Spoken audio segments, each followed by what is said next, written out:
In the day's other news, Britain's House of Commons voted to seek a 3-month delay in leaving the European Union. The current exit date is March 29th. Lawmakers already rejected Prime Minister Theresa May's Brexit deal twice. They also voted against leaving the EU without a deal. After today's vote, the opposition Labour Party leader Jeremy Corbyn said the burden is back on May again. The last few days have also put a responsibility on the Prime Minister. Right. First, to publicly accept that both her deal and no deal are simply no longer viable options. And secondly, to bring forward the necessary legislation to amend the exit date of the 29th of March. Prime Minister May has indicated that she will seek a third vote on her Brexit proposal next week. The U.S. House of Representatives voted unanimously today that Special Counsel Robert Mueller's Russia report will be made public. The non-binding resolution is meant to pressure Attorney General William Barr to release as much information as possible. It is unclear if the Senate will take up the issue. Mueller is investigating Russian interference in the 2016 election and alleged collusion with the Trump campaign. Former Texas Congressman Beto O'Rourke has officially entered the 2020 Democratic presidential race. O'Rourke narrowly lost his U.S. Senate bid last year to Republican incumbent Ted Cruz, but his campaign mobilized young and minority voters, and it shattered fundraising records. In a video today, he said he is ready to run for the White House. This is going to be a positive campaign that seeks to bring out the very best from every single one of us, that seeks to unite a very divided country. We saw the power of this in Texas, where people allowed no difference, however great or however small, to stand between them and divide us.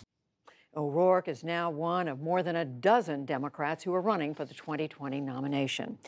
The U.S. peace envoy to Afghanistan, Zalmay Khalilzad, was sharply criticized today over his handling of peace talks with the Taliban. The Afghan National Security Advisor accused him of stonewalling Afghan leaders with an eye toward taking power himself. He also warned that Khalilzad is giving too much away to the Taliban. The U.S. State Department said the criticism could hurt Afghan ties with the U.S. The Connecticut State Supreme Court ruled today that gunmaker Remington may be sued over the Sandy Hook school killings in 2012. The gunman used Remington's semi-automatic Bushmaster rifle to kill 20 children and 6 staff members. A lawyer for victims' families said that they will pursue wrongful death claims that the company glorified the gun in its marketing. Nobody is above the law. That's really the takeaway from the decision. And even a gun company that is powerful, even a gun industry that is politically connected, and even in the face of some statutory protections, no industry is fully above the law. Remington has long denied that it did anything wrong. It has also argued that federal law shields gun manufacturers from liability in most cases. State legislatures in Arkansas and Utah have approved bills to ban most abortions after 18 weeks of pregnancy. The restrictions adopted Wednesday would be among the toughest in the nation. Arkansas's governor is expected to sign the bill before him, while Utah's governor is still weighing his decision. A wide swath of the country spent another day under assault from a late winter storm. It brought whiteout conditions and flooding in Nebraska, plus heavy rain in the Dakotas and Iowa.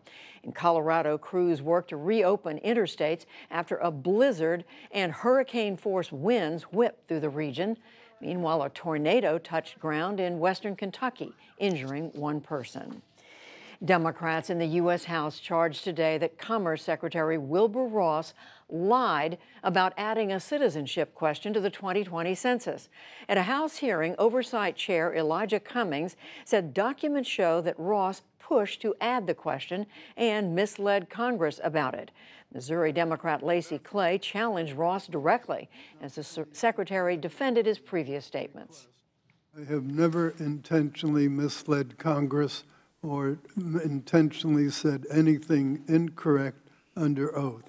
I've Mr. never Secretary, intentionally done that. Mr. Secretary, you lied to Congress, you misled the American people, and you are complicit in the Trump administration's intent to suppress the growing political power of the non-white population.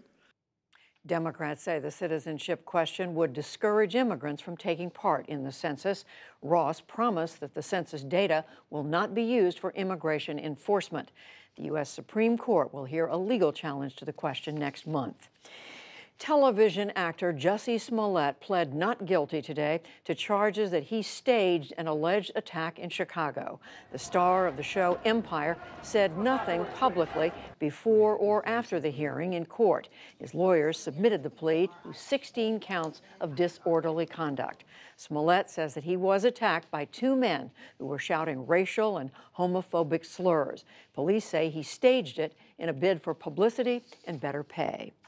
The Chinese telecom giant Huawei has entered a not guilty plea to charges of violating U.S. sanctions on Iran.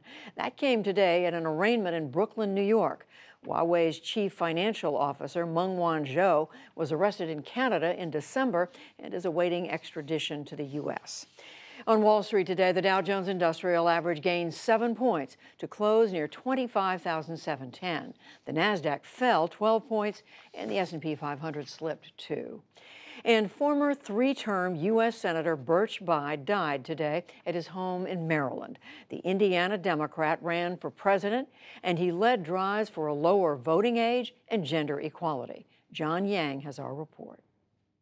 We're running a good, strong third. Birch Bayh's attempts to become president were both unsuccessful, but the consequences of the liberal Democrats' work are still felt throughout American life. Gotta be there, help out! The scope of women's college athletics is largely due to Title IX, the landmark federal legislation that Bayh championed. It bars sex discrimination in colleges and is used to combat sexual assault on campus. To have a voice and to have an impact. 18-year-olds are guaranteed the right to vote in federal and state elections thanks to the 26th Amendment to the Constitution, which Bayh helped draft in the midst of the Vietnam War. And he was the main architect of the 25th Amendment, giving presidents the ability to fill vice presidential vacancies. Its procedures for declaring sitting presidents unfit has been in the news. Good afternoon. After disclosures that Deputy Attorney General Rod Rosenstein discussed it in connection with President Trump. Bayh was first elected to the Senate in 1962. He was on the Senate Judiciary Committee. Let's have a truly independent prosecutor, not a special prosecutor. And was a leading voice during Watergate. He was defeated for re-election by Dan Quayle in the 1980 Republican wave. His son Evan later held the same Senate seat. Birch Bayh was 91. For the PBS NewsHour, I'm John Yang. Still to come on the NewsHour, Britain's parliament votes to push back a break from Europe. The college admissions scam exposes disparities at leading universities. A free business school teaches how to start a company without a loan, and much more.